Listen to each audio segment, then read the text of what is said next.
कहानी की शुरुआत में हम एक ऐड देखते हैं जिसमें मैरियन नाम का एक आदमी बता रहा होता है कि वाइफ लाइक नाम की एक कंपनी ने एक ऐसी एंड्रॉइड वाइफ बनाई है जो कि बिल्कुल इंसानी वाइफ की तरह ही काम कर सकती है। अगर इस एंड्रॉइड वाइफ के अंदर अपनी वाइफ की यादों को डाल दिया जाए तो ये ठीक उसी की तरह ही बर्ताव करेगी और उसी की खूबियां इस रोबोट में भी आ जाएंगी। ये रोबोट काफी रियल लगते हैं और दिखने में भी एक रियल औरत की तरह है। मैरियन की ये रोबोट वाइफ काफी एडवांस है जो कि किसी की भी जरूरत को पूरा कर सकती है, चाहे वो खाना बनाना हो या फिर अपने मालिक की शारीरिक जरूरतों को पूरा करना। इसके बाद हम विलियम नाम के एक आदमी को देखते हैं जो कि इन एंड्रॉइड वाइफ को पकड़ने का काम करता था। विलियम दरअसल स्केयर नाम के एक ऑर्गेनाइजेशन का हिस्सा था जिनका मानना था कि एंड्रॉइड वाइफ भी किसी असली इंसान की तरह ही हैं और उनमें भी इंसानों की तरह भावनाएं होती हैं। इसलिए इन एंड्रॉइड वाइफ को आजाद कर देना चाहिए ताकि वो भी अपनी इच्छा अनुसार अपनी जिंदगी को जी सकें। आगे विलियम अपने ऑफिस आता है जहाँ पर वो वाइफ लाइक कंपनी के मालिक मैरियन से मिलता है। यहाँ पर मैरियन विलियम से कहता है कि मैं जानता हूँ कि तुम अपनी पत्नी की मौत से बहुत ज्यादा परेशान हो, इसलिए मैंने तुम्हारे लिए भी एक एंड्रॉइड वाइफ बनाई है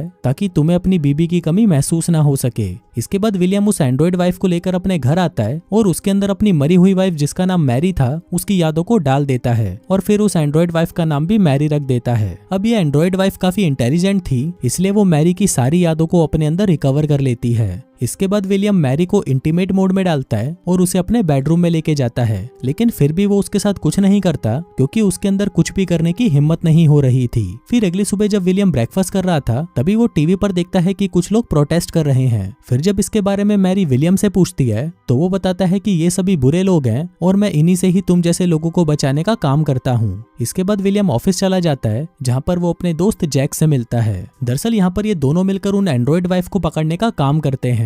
फिर इनको खबर मिलती है कि कुछ एंड्रॉइड वाइफ किडनैप हो गई है। इसके बाद हम कुछ एंड्रॉइड वाइफ को देखते हैं जिन्हें स्केयर ऑर्गेनाइजेशन ने किडनैप करके रखा था। तभी इन्हीं में से एक एंड्रॉइड वाइफ जाग जाती है और यहाँ से भागने लगती है, पर तभी वहाँ पर विलियम आ जाता है और फिर उसे पता चलता है कि इस एंड्रॉइड को पूरी तरह से रीसेट कर दिया गया है। इसके बाद जब वो अंदर जाता है तो उसे कुछ और भी एंड्रॉइड वाइफ वहाँ पर मिलती हैं। इसी दौरान वहाँ पर एक आदमी आता है और विलियम से कहता है कि तुम इन सभी को छोड़ दो, नहीं तो मैं इन सबको मार दूंगा। पर तभी विलियम अपनी गन से उस आदमी को ही शूट करके मार देता है। वहीं दूसरी तरफ हम मैरी को देखते हैं जो कि खुद को चार्ज करते हुए ड्रीम मोड को एक्टिवेट कर देती है। फिर ड्रीम मोड में जाने के बाद उसकी हेल्प करने के लिए उसे ईडो मिलता है जो कि उसका एक असिस्टेंट था। जिसके बाद वो मैरी को विलियम की पुरानी यादों में भेज देता है जहाँ पर एक पार्टी में मैरी फिर से विलियम से मिलती है। तभी वहाँ पर मैरी को एक मास्क वाला आदमी नजर आता है, जिसके बाद जब वो उसके पास जाती है तो वो उसे एक बर्ड वाला कार्ड देता है। फिर ड्रीम से बाहर आने के बाद मैरी उस बर्ड को एक कपड़े पर बनाने लगती है और उसके बन जाने के बाद वो उसे विलियम को दिखाती है। फिर विलियम जब ये देखता है तो वो कहता है कि ये सब तो उसकी वाइफ की अच्छी यादें हैं। फिर एक दिन जब मैरी साइकिल पर घूम रही थी तभी उसके सामने लुइस नाम की एक औरत आ जाती है, जिस वजह से वो साइकिल से नीचे गिर जाती है। इसके बाद लुइस उसके पास आती है और उसे कहती है कि तुम्हारे पास वक्त बहुत कम है, इसलिए तुम्हें जल्दी से जल्दी सब कुछ याद करना होगा, जो कहकर वो वहां से चली जाती है। फिर घर आने के बाद मैरी सेल्फ एक्सप्लेनेशन मोड को ऑन करती है, लेकिन उसे इसका एक्सेस नहीं मिलता, इसलिए वो फिर से अपने ड्रीम मोड में जाती है और ईडो को उसकी मेमोरी में से कुछ दिखाने को कहती है।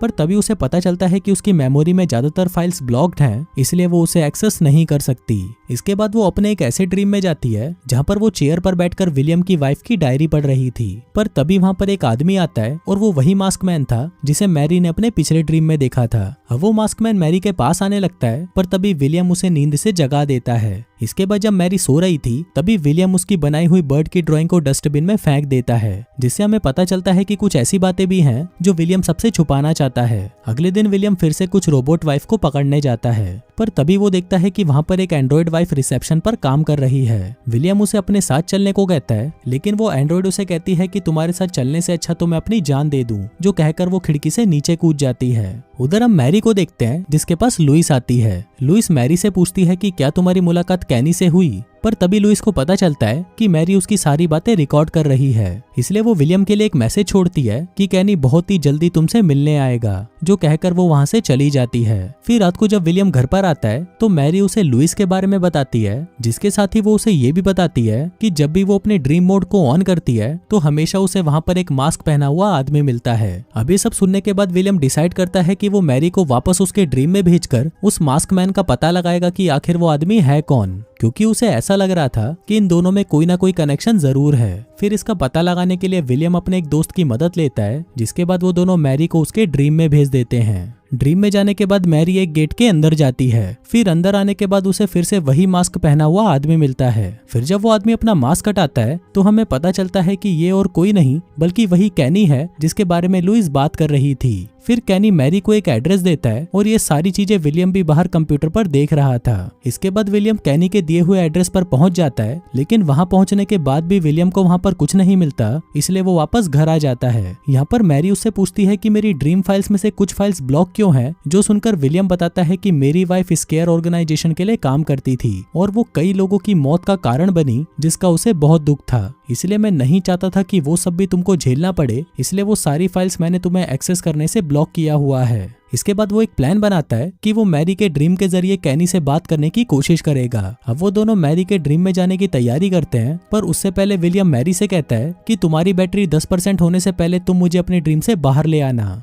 इसके बाद वो दोनों ड्रीम में पहुंच जाते हैं, जहां पर मैरी अपने सामने कैनी को पाती है, पर तभी वहां पर विलियम आ जाता है और मैरी को वहां से भगाकर कैनी को मारने लगता है। उधर मैरी भागते हुए एक दरवाजे के जरिए एक पार्टी में पहुंच जाती है, पर तभी वहां पर विलियम और कैनी भी आ जाते हैं। अब यहाँ पर विलियम कैनी को मारने ही वाला था कि तभी मैरी की बैटरी कम होने लगती है और वो विलियम को तुरंत ड्रीम से बाहर ले आती है। उधर विलियम देखता है कि अब जैक को भी पता चल गया था कि विलियम ने कैनी को मारने की कोशिश की थी, इसलिए वो इस बात से गुस्सा हो जाता है और विलियम के साथ काम करने से मना कर देता है। आगे विलियम मैरी के पास आता है और उसे बताता है कि तुम्हारे अंदर कुछ खतरनाक यादें भर चुकी हैं, जिस वजह से तुम्हें हैक भी किया जा सकता है, इसलिए हमें तुम्हारी सारी यादों को मिटाना होगा। ये सुनकर मैरी काफी दुखी हो जाती है क्योंकि वो ये सब नहीं करना चाहती थी। इसके बाद विलियम मैरी की मेमोरी को मिटाने उसे वाइफ लाइफ कंपनी में ले जाता है। यहाँ पर आने के बाद मैरी ऑली और लाइडिन नाम की 2 और एंड्रॉइड वाइफ से मिलती है। इसके अलावा वहाँ पर और कई तरह की भी एंड्रॉइड वाइफ मौजूद थी। फिर ऑली मैरी को बताती है कि वो स्केयर ऑर्गेनाइजेशन के लिए काम करती हैं और ये ऑर्गेनाइजेशन हम जैसों को बचाने और हमारी फ्रीडम के लिए ही बनाई गई है। इसके साथ ही वो मैरी से कहती है कि तुम्हारी यादें वाइफ लाइफ कंपनी मिटाने वाली हैं, लेकिन तुम चिंता मत करो, हम तुम्हारी यादों को थोड़ी देर के लिए दूसरे एंड्रॉइड में ट्रांसफर कर देंगे। अभी सुनने के बाद मैरी भी डिसाइड करती है कि वो अपनी यादों को ऐसे मिटने नहीं देगी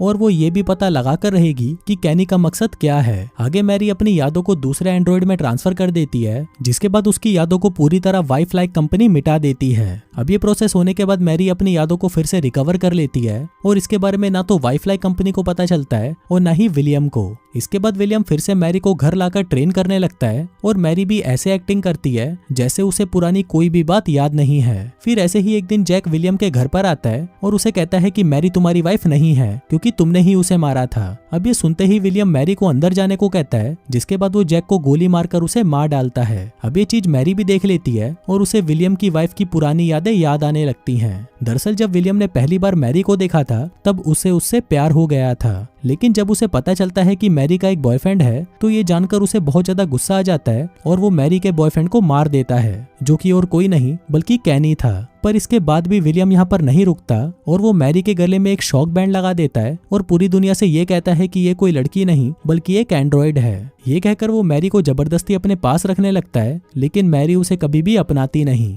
अब मैरी के इस बर्ताव की वजह से विलियम फिर से अपना आपा खो देता है और एक चिड़िया के निशान वाले तकिए से वो उसे भी मार डालता है। जिसके बाद वो वाइफ लाइफ कंपनी में जाता है और मैरी को अपनी वाइफ बताकर उसकी एक एंड्रॉइड बना लेता है ताकि उसकी एंड्रॉइड तो उसे अपना ले। अब जब मैरी को ये सारी बातें याद आ चुकी थी तो वो समझ जाती है कि विलियम कितना घटिया किस्म का आदमी है। जिसके बाद वो अपनी पावर का 100% यूज करती है और विलियम को नीचे पटक कर उसी चिड़िया वाले तकिए से उसे मार देती है। जिसके बाद वो उसकी दी हुई रिंग भी वहीं छोड़ देती है। यहाँ पर हमें ये भी पता चलता है कि मैरी ही पहले स्केयर ऑर्गेनाइजेशन की हेड थी और उसी ने ही इसकी शुरुआत की थी। आगे मैरी फिर से अपनी टीम के पास चली जाती है और वहां पर वो देखती है कि लुइस ही कैनी का मास्क पहनकर उसके सपनों में आती थी, क्योंकि कैनी को तो पहले ही विलियम ने मार डाला था।